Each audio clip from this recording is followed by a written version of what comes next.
Welcome to the Wade Center's podcast. A podcast of Wheaton College. Hello, I am Dr. Crystal Downing, co-director with my husband, Dr. David Downing, of the Marion E. Wade Center at Wheaton College. And we have here with us today Dr. Michael Ward, the famous award-winning author of Planet Narnia, who has changed the way people think about Lewis scholarship. We're delighted to have him. He helps us here as an advisory editor for Seven, the Journal of the Marion E. Wade Center. And he's currently a research fellow at Oxford University's Blackfriars Hall, as well as a professor of apologetics at Houston Baptist University. Thank you for joining us this morning, My Michael. pleasure. Thank you for having me.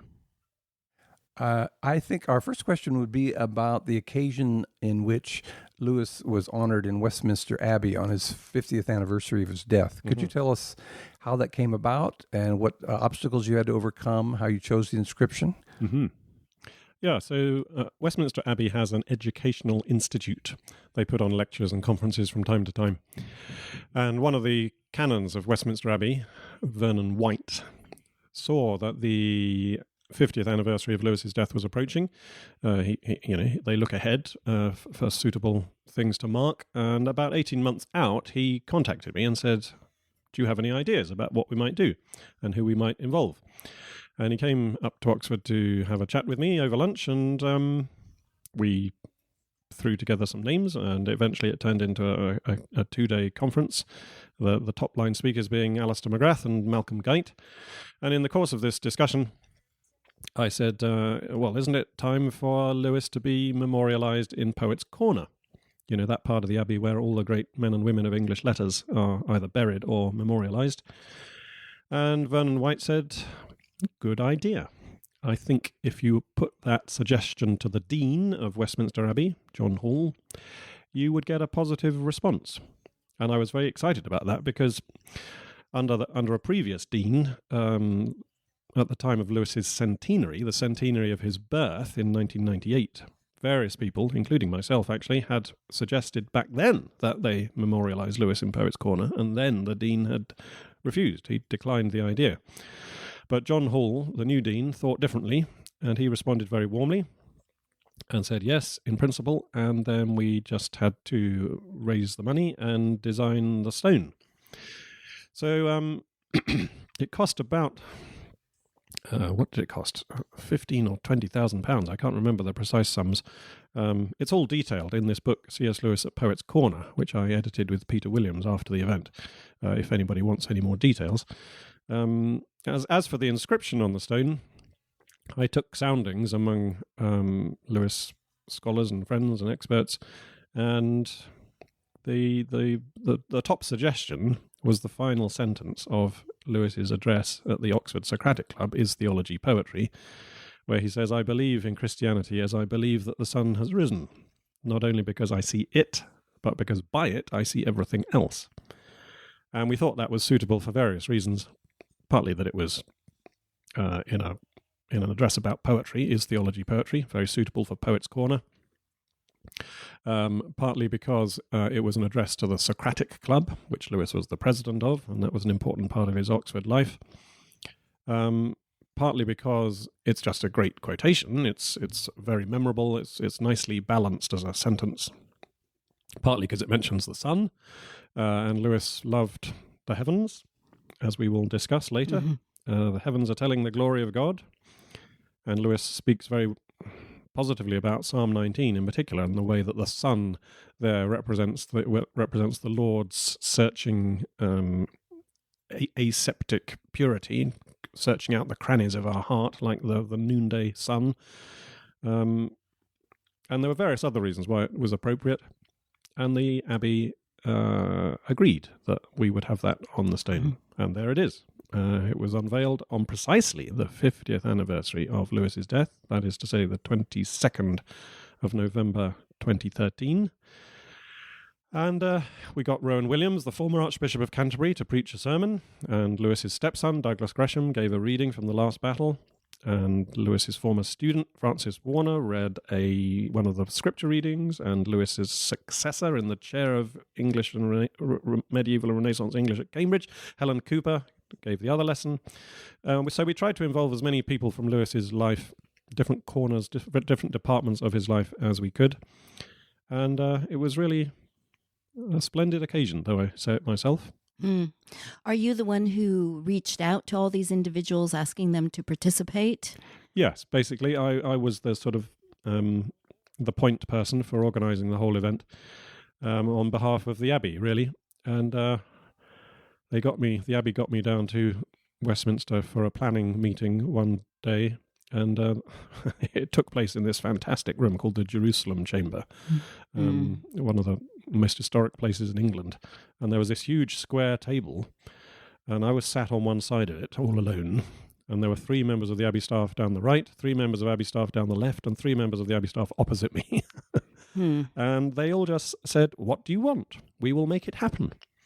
It was glorious, and I felt that it was like a coming together of the 2 strands of my life. As a clergyman organising services and liturgies, and of course I've worked as a Lewis scholar, and here I was bringing those 2 sides of my life together, and it felt like a really fulfilling moment. It was one of the happiest days of my life, in a way. Lovely. And you have a fascination with numerology. You just said 3 and 3 and 3. Yeah. That certainly was a fortunate occasion. That's right, yes. Part of the occasion of our interviewing you is that Dr. Geit and Dr. Ward were here for the last 2 days. Very stimulating and edifying time. Yesterday was literally one of the most stimulating and edifying days of my life. We had a wonderful lunch, and then we had your lectures last night, and had a last night evening conversation. So thank you very much for an enriching time with us. Last night at your lecture, you talked about your famous thesis that each of the 7 Chronicles is aligned with one of the astrological influences. My first question is, you mentioned last night that you had thought they might align with Shakespeare plays, they might align with days of the week. When do you feel that you've gone from a promising thesis, which perhaps doesn't hold up when you examine the evidence, to feeling like you've got a hold of the real thing? This is a paradigm that really does belong in the Narnia Chronicles. Well, yeah, I had been toying with the mystery of the Narnia Chronicles for some time, and I was aware that other scholars had suggested various governing schemes or imaginative blueprints, like the 7 deadly sins, or the 7 sacraments, or the 7 virtues. All sorts of different 7s had been suggested. And I myself had made a half-hearted attempt to try to link the Chronicles to different plays by Shakespeare, because there are Shakespeare allusions in many of the books. You know, the way the statues come to life in The Lion, the Witch, and the Wardrobe is quite like The Winter's Tale. Yes. And the trees coming to the battle in Prince Caspian is a bit like Macbeth. And there's a reference to rough magic, a quotation from The Tempest in The Dawn Treader, and so on and so forth. Hamlet, of course, in Silver Chair. Hamlet in The Silver Chair. You know, the twins in The Horse and His Boy are a little bit like, well, various twins in Shakespeare.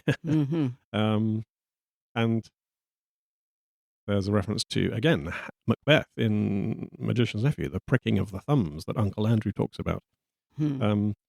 But, you know, even though you could spot these allusions or quotations in some books, you couldn't see them in all very easily. And you couldn't see 7 different plays or 7 connected plays working themselves out in Narnia. And even where they were obvious, they didn't sort of explain the book in the round. They were just a little nod and a wink to someone who might know their Shakespeare. Even though you abandoned that project, you just gave a master's thesis idea to one of our listeners out there. I believe we'll see this thesis develop sometime And of in the course, next someone 5 like years. C.S. Lewis is such a broad and deep reader. All these phrases and allusions are part of his psyche. I think all of us, as we write, I make allusions to Shakespeare when I'm just talking about postmodern theory, because Shakespeare is part of my mental cabinet. Yeah, exactly. And Lewis is alluding left, right, and centre, not just to Shakespeare. It's partly because I know about Shakespeare that I see these allusions. I know my Spenser much less well So I'm doubtless missing all kinds of Spencerian allusions. But, I abandoned that because it didn't have much explanatory power. Neither was it very consistent across all 7. So it wasn't getting me anywhere. But nonetheless, I was aware of this puzzle that the Narnia Chronicles present, that on the surface, they don't seem very uniform. The series doesn't seem very coherent.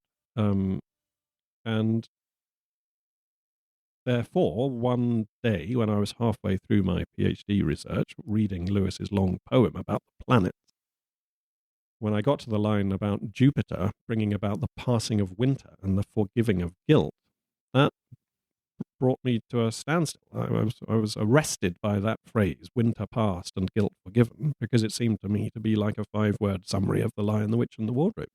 That was not just a little nod in the direction of some other source. It seemed to be like a useful encapsulation of the essence of that tale.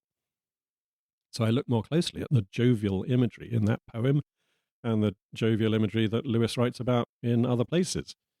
And so much of the jovial imagery seemed to find its way into The Lion, the Witch, and the Wardrobe that I thought, this might actually be the key that everybody's been looking for. And my mind slowly grinding, I thought to myself, well, there are another 6 medieval planets, and there are another 6 Narnia Chronicles. Is it possible that they all match up 1 to 1? And it was very easy to see that they did, without any forcing or crowbarring, like I had to try to do with my Shakespeare theory. Everything just fell into place with a satisfying click. Mm-hmm. I was amazed. I was stunned, almost literally. I felt concussed, because I'd been reading these chronicles for 30 years nearly, and suddenly a whole other dimension of complexity and intricacy was revealing itself in the most beautiful and meaningful fashion. And I spent the next year rereading everything Lewis had ever written in order to see what he said about the planets whenever he mentioned them. And I also reread everything that had been written about C.S. Lewis. It took a whole year's sustained, concentrated activity, searching every possible reference or allusion to the planets. And the more I looked, the more it was confirmed over and over and over again. I was amazed. This had been hiding in plain sight for decades. That's similar to the project I'm working on right now. Scholars have totally overlooked all the reference Dorothy Sayers makes in her letters and even in her writings to cinema, and to make a case that cinema was an important part of the development of her imagination. But, I was aware that to a man with a hammer, everything looked like a nail. Yeah. So I was trying to be self-critical as I went along, trying to look for, exceptions and problems, and even as you solve some issues here, new issues emerge over there. So, coming to a conclusion that this was not just a clever grid of my own devising, but an actual scheme that Lewis was working to deliberately, but secretly, that was really the main scholarly test that I had to pass to my own satisfaction. Whether other people regard me as having passed it is up to them. But I feel pretty secure in saying that this was indeed Lewis's secret plan, that he told nobody about, but which was his imaginative blueprint for the Narnia Chronicles. Well, let me pick up on that. When I go to conferences, everyone agrees that it's a brilliant book, very well researched, very lucidly written. The question sometimes comes up, is this Dr. Ward's ingenuity or is this C.S. Lewis's ingenuity? And some people point to Lewis's own explanation of what he saw to be this scheme for the 7 Chronicles. In a letter he wrote in 1959, he says, "But it is not, as some people think, an allegory. That is, I don't say, let us represent Christ as Aslan. I say, supposing there was a world like Narnia, and supposing like ours, it needed redemption, let us imagine what sort of incarnation and passion and resurrection Christ would have there. See? I think it's pretty obvious if you take all 7 Narnia books as a whole. In The Magician's Nephew, Aslan creates Narnia. In Prince Caspian, the old stories about him are beginning to be disbelieved. At the end of The Dawn Treader, he appears as the Lamb. His 3 replies to Shasta suggest the Trinity. In The Silver Chair, the old king is raised from the dead by a drop of Aslan's blood. Finally, in The Last Battle, we have the reign of the Antichrist, the ape, and the end of the world and the last judgment. So when I've gone to conferences, some have said, well, Lewis did seem to have a coherent scheme in mind, so do we need to have that supplemented by a latent scheme or a subliminal scheme that's not as obvious as the one he pointed to? Well, I don't agree that he's pointing to a scheme there. He's pointing out various Christological connections in those books. He's saying we have the incarnation, death, and resurrection in The Lion, the Witch, and the Wardrobe. We have Aslan appearing as a lamb in The Dawn Treader. But those are 2 quite different sort of levels of Christological significance. On the one hand, you've got the major element of Christian belief, God becoming man and dying and rising for our sake. That's structuring the whole of The Lion, the Witch, and the Wardrobe. Okay, yeah. He appears as a lamb at the end of The Dawn Treader. Yeah, so what? How does that account for the rest of the Voyage of the Dawn Treader? Why are all those other adventures there in the Dawn Treader? I regard that and other similar letters that Lewis wrote to readers as, amongst dozens of letters that he would probably have written before breakfast that morning. He had a huge mailbag, and he dashed off these responses as quickly as he could before he could get to his own work. And particularly with the children who wrote to him, he wrote in a very avuncular, encouraging kind of way, sublimating their interests and pointing them in new directions and, singling out things they might not have spotted. But he's not, if you ask me, giving anything like a coherent account of why each book is as it is in toto. And that's what I believe that the planetary scheme does provide. That each planet, with its own set of qualities and attributes, is, in my view, very clearly being used as the governing personality, the governing atmosphere. These are words that Lewis himself liked to use when talking about good works of fiction. That you should have a pervasive quality to a story, not just a clever plot. Plot matters, and I believe that the plots themselves are connected to the planet. But in addition to the events, you want a tone, a flavor. And that, I think, is what the planetary color scheme, as it were, allows him to do. It's, the 7 planets are a little bit like the 7 colors of the rainbow.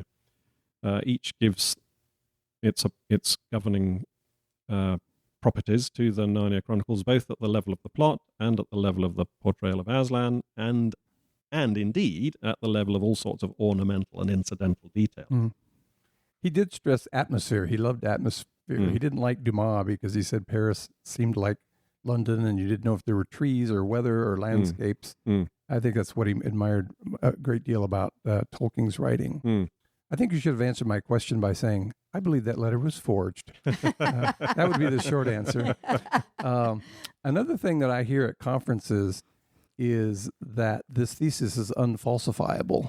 In another letter, his publisher said, what do you want us to put on the front of Prince Caspian? And he said, how about Aslan communing with the moon? And that doesn't fit your thesis, but you have a section on why doesn't it fit perfectly.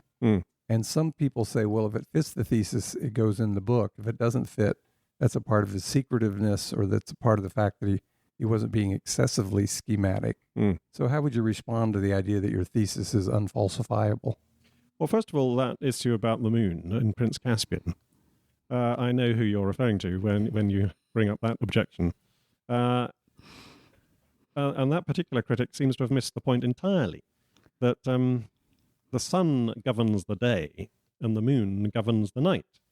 Now, from Genesis, all events in the story must happen either during the day or during the night.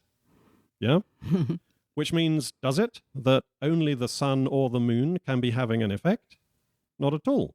Because, of course, the other planets are working their influences, again, either during the day or during the night, depending on their ascendancy. That's how astrology works.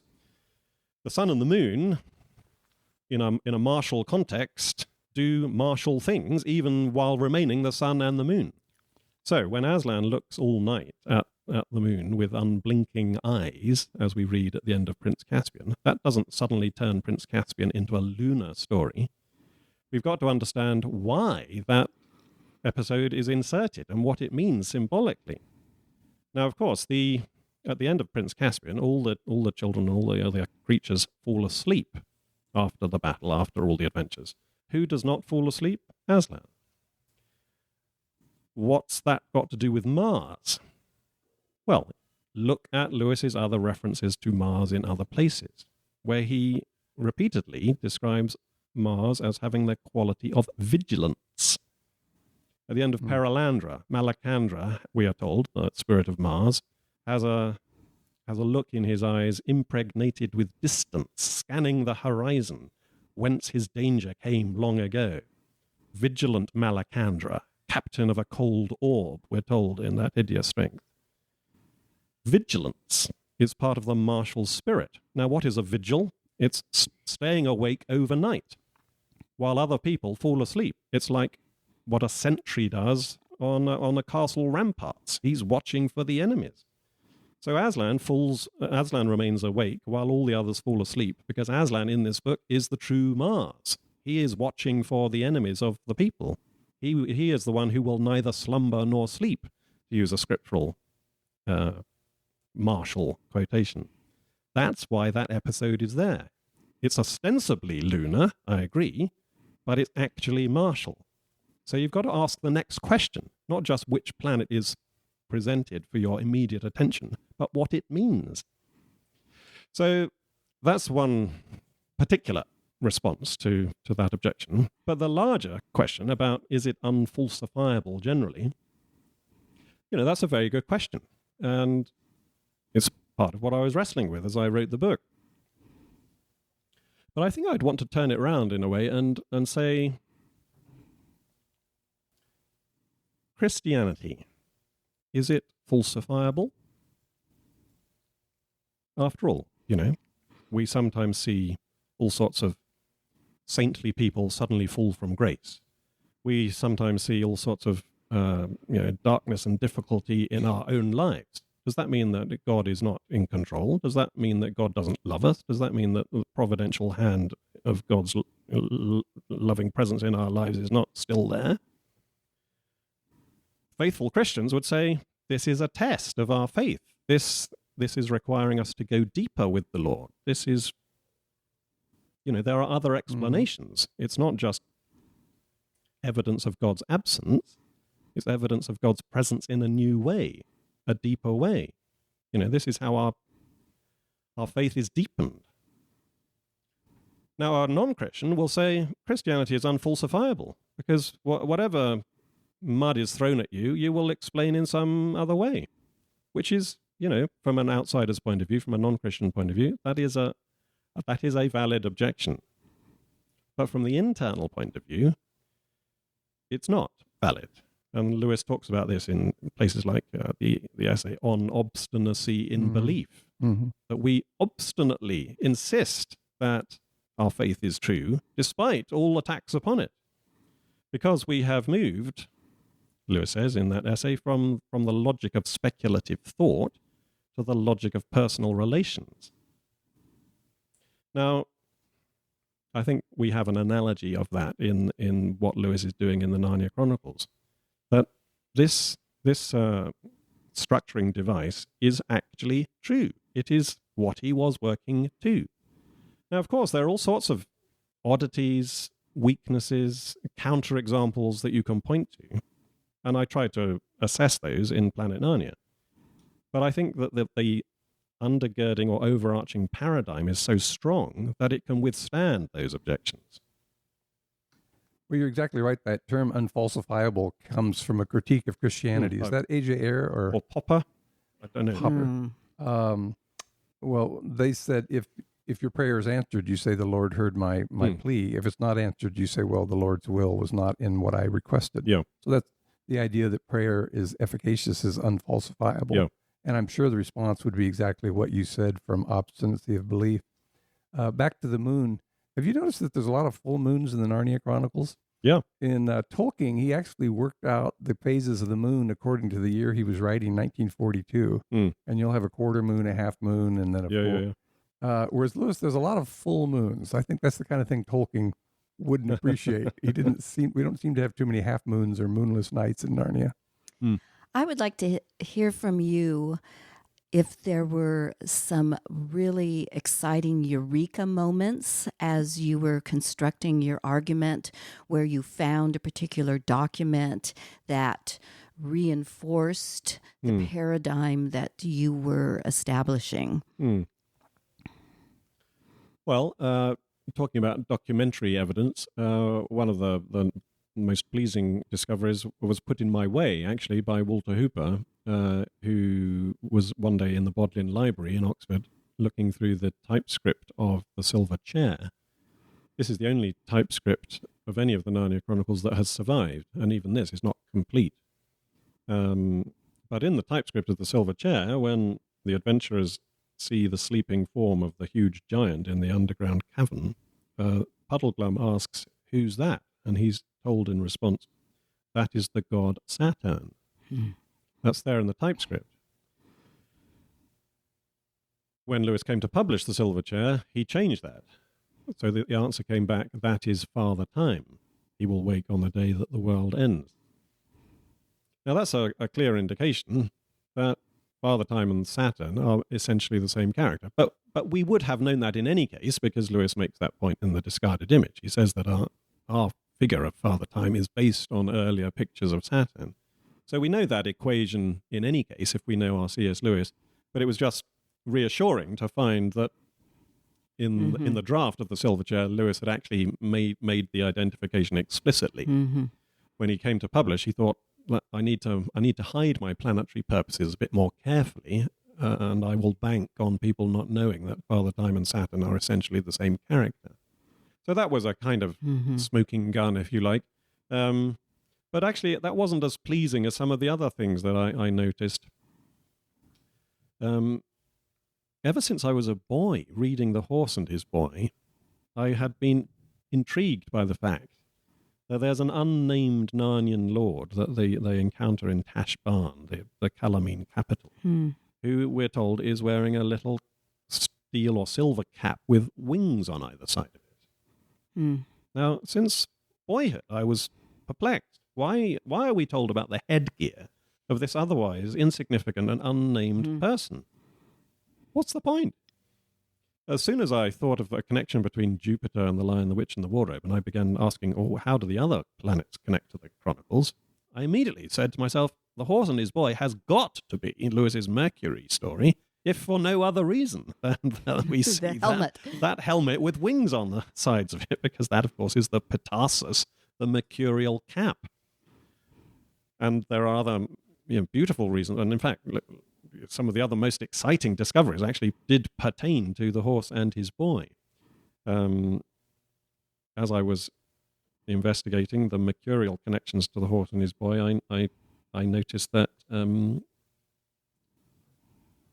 Cor and Corin, the two brothers, the identical twins at the heart of that story, are based on Castor and Pollux, who are described in classical literature as the mighty boxer and the tamer of horses.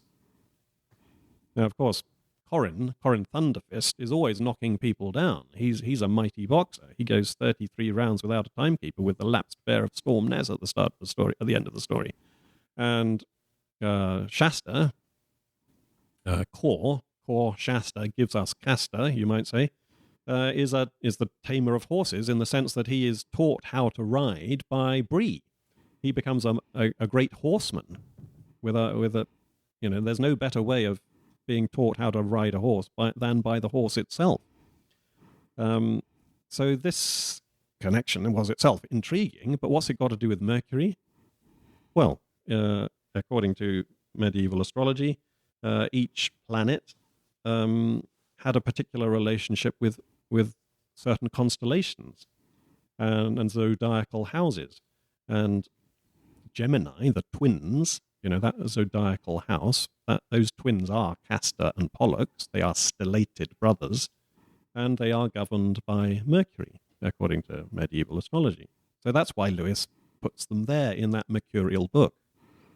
The more you press into, the astrological detail, the more you see how Lewis was surprisingly knowledgeable about it. We've been discussing scholarly approaches to the Narnia Chronicles. Let me back up to a more student question or a layperson's question. Sometimes people say, well, astrology, that's medieval superstition, and Christians don't want to have anything to do with that. And magic, that's medieval superstition or Renaissance superstition, and Christians shouldn't have anything to do with that. And sometimes my students are surprised that he was drawn to astrology, even though he was repelled by magic. Could you help my students sort out why he would be attracted to one and generally repelled by the other? Yeah, well, first of all, I think it's important to point out that astrology, though it tends to be thought of as a bad thing these days, particularly in Christian circles, astrology is not necessarily a dirty word. Astrology just means the study of the stars. Biology means the study of life. Geology means the study of the earth. Anthropology means the study of mankind. All these ologies are fine, and studying the stars is another ology, which is essentially a very acceptable, okay human activity. It just depends on what you do as a result of your study of the stars. If you end up worshipping the stars, that's clearly idolatry, and that should not be part of astrology, properly understood. If astrology leads you to conclude that your behavior is determined by the constellation under which you were born, that too would be wrong, because that would overrule your free will and your responsibility before God. So astrological determinism is ruled out. Lewis talks about all this in The Discarded Image. And the third thing he says that the church stood out against was what he calls the lucrative and politically undesirable practice of astrologically grounded predictions. So you can imagine how a charlatan would say, would say to the king, I'll cast your horoscope for you and tell you, my liege, whether it will be suitable for you to go to battle next week. But he's secretly in the pay of the French. That would be a very dangerous use of astrology. So you've got to keep your head when it comes to the study of the stars. But thinking that the stars have significance, thinking even that they have sorts of influence over us, is not necessarily an un-Christian idea at all. And Lewis points out in The Discarded Image that no Christian theologian before the time of Copernicus denied the general theory of planetary influence. Well, the whole idea of the star in the east indicates that astrologers were drawn to Christ by a star. Exactly. So that would validate the idea. Excuse me, Crystal. I once read that the very word influence comes from astrology, the idea that the flowing in of powers from the stars. Exactly, yeah. The stars do not affect our behavior directly, Lewis says in The Discarded Image, but first they modify the air of Earth's atmosphere, so that we breathe in the lunar or the Martial or the mercurial air, and thereby our behavior is modified. So if you went to your doctor with an unexplained medical condition, and he couldn't otherwise diagnose what was wrong with you, he would say, it's doubtless due to the influence which is currently in the air. And if he was an Italian doctor, he would say, it is the influenza that is in the air. So these days, still, in our medical language, we talk about influenza or flu, overlooking the fact that we are giving a nod back to this old understanding of planetary influence. Or even the word disaster, which we use all the time, that comes from astrology. Yeah. The aster, the stars are out of alignment, like the star-crossed lovers of Romeo and Juliet. Absolutely. So much of our language actually has lingering traces of this old world view within it, like the word venerate, to lovingly respect someone, you do that under the influence of Venus. Venus makes you venerate. Or the word consider. To consider means literally to think with the stars. Con, meaning with, and sidus, meaning star. That was originally a term in astrology or augury. The word tingle, Lewis uses repeatedly with a double meaning, because as he points out in a letter to his father, the Anglo-Saxon word for star is tingle. So when, for instance, Lucy in the Voyage of the Dawn Treader puts her hand on the book of spells written by the star, by Coriakin, her fingers tingle as if with electricity, we're told. Now let the reader understand. That's not just static that she's picking up. It is actually a nod to the fact that this is a book of spells written by a star. I understand that even our word error comes from astrology, the idea of an errant star. Error just means wandering from the right path. Yeah. Our word aspect, too, has an astrological meaning, which Lewis was fond of retaining. The word commerce, Mercury was associated with trade. The commercial imperative, you think of the merc, M-E-R-C, in the word commerce, that's that connects etymologically with Mercury. Now, I don't think we're going to do all the work for our listeners, but I want them to look up mercurial, venereal, martial, jovial, and saturnine.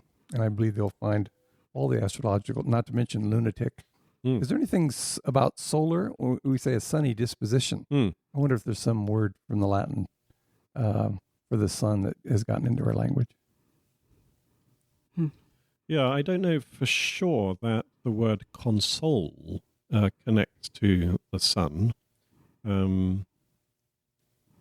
but or the word solitary for that matter. But it's interesting how the only appearance of the word console, if I'm remembering rightly, is in the Voyage of the Dawn Treader. Which is right where you want it to be. Which is right where I want it to be, yeah. Just to go back to my earlier question, I think it is important that Lewis always said that it wasn't deterministic. He said to be born under a bad star or a bad constellation would be the same as having a bad disposition, but that didn't compel you to be a certain kind of person. No. As opposed to magic, where you are trying to control nature. In some sense, they're opposite. You're humbled by the fact that nature has an influence on you. But with magic, you are trying to impose your will upon nature. Yeah. I think that was a very important distinction for him. Yeah, absolutely. And thank you for coming back to the other element of your question, which I hadn't got to. But yeah, that's absolutely the distinction. That in astrology, properly considered, you are receiving the influences, the properties of nature as designed by God. In magic, or at any rate in what he calls Goetia, if that's how you pronounce it, Goetia, black magic, you are trying to take the powers of the natural order and twist them to your own purposes in a rapacious kind of way. Lewis does allow for something that he calls white magic. Dr. Cornelius in Prince Caspian, casts a spell over some guards. He makes them fall asleep so that Caspian can escape at night. And Dr. Cornelius says, "Well, I'm not a very good magician, but I know enough white magic to be able to make some people fall asleep." So Lewis does distinguish between white magic and black magic. And if you want to know more about this, and it's a subject he did look into in some depth, you should read his magnum opus, the English literature in the 16th century, excluding drama, where he goes into this whole question in surprising detail. I have a feeling that Cornelius is based upon Cornelius Agrippa. He was fascinated by that magician or alchemist or whatever you would call Agrippa. I don't think that's a coincidence that his name is Cornelius. In your book, you mention the importance of astrology in other books of Lewis's besides the Narnia Chronicles, and we all think immediately of the Descent of the Gods chapter in that hideous strength, where they come down one by one in order to do battle with the forces at Nice, who turn out to be demonic. They're not just deranged scientists. It's actually demonism there. And there's a beautiful passage, I think it's some of his best prose in the Ransom trilogy, where the people downstairs are feeling the effects of mercurial nature, the love of language, and then their feeling as each god passes through, it has an influence upon those that are downstairs at St. Anne's. Mm. I wonder if you could find a favorite passage from the Descent of the Gods and give us your beautiful, crisp recitation of that prose passage. Yeah, well, it's chapter 15 of That Hideous Strength is called The Descent of the Gods. These gods are, created gods. They are not actual gods. They are angelic spirits. They have been created by the one true God. So Lewis is not here admitting pantheism or anything like that. These are angelic spirits. And 5 of the 7 planetary powers come down towards the end of this novel. Lewis leaves out the sun and the moon, but the other 5 come down, and the last of those 5 to descend is Jupiter, or as Lewis calls him, Glund, or Glundandra, Glundoyasa. So let me read it's 2 paragraphs really of the descent of the jovial power.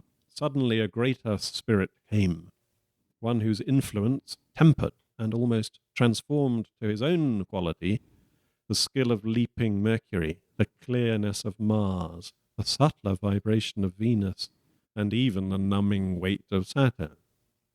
In the kitchen his coming was felt.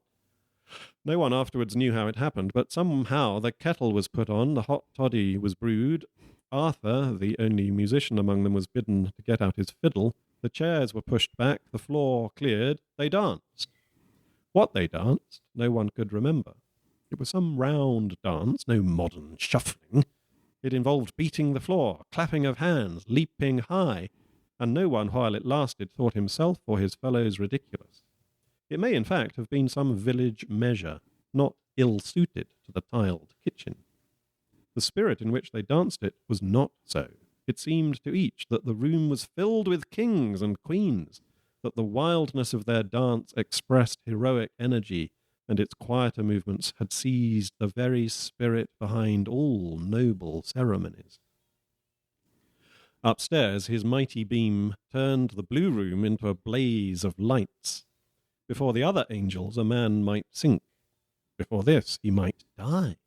But if he lived at all, he would laugh. If you had caught one breath of the air that came from him, you would have felt yourself taller than before. Though you were a cripple, your walk would have become stately. Though a beggar, you would have worn your rags magnanimously. Kingship and power and festal pomp and courtesy shot from him as sparks fly from an anvil. The pealing of bells, the blowing of trumpets, the spreading out of banners are means used on earth to make a faint symbol of his quality. It was like a long sunlit wave, creamy crested and arched with emerald, that comes on 9 feet tall with roaring and with terror and unquenchable laughter. It was like the first beginning of music in the halls of some king so high and at some festival so solemn that a tremor akin to fear runs through young hearts when they hear it. For this was the great Glundoyasa, King of kings, through whom the joy of creation principally blows across these fields of Arbel, known to men in old times as Jove, and under that name, by fatal but not inexplicable misprision, confused with his maker. So little did they dream by how many degrees the stair even of created being rises above him. At his coming there was holiday in the blue room. The 2 mortals, that is to say Ransom and Merlin, momentarily caught up into the gloria which those 5 excellent natures perpetually sing, forgot for a time the lower and more immediate purpose of their meeting. Then they proceeded to operation. Merlin received the power into him. Mm-hmm. Thank you so much. Beautiful prose, beautifully read. I think anything else we said would be anticlimactic. Yes, thank you so much for joining us. My pleasure. Morning, Yeah, Dr. that Ward. is one of the best passages in Lewis's whole output. A beautiful prose poem, and I'm glad to have had the opportunity to read it. It's one of my favorite passages. Thank you. Thanks. My only addendum would be, could you record my outgoing voicemail? You have reached the phone of Dr. David Downing. He is not here, but please. That was beautifully read. Thank you very much. My pleasure. And thank you for joining us for this podcast. Thank you, David. Thank you, Chris.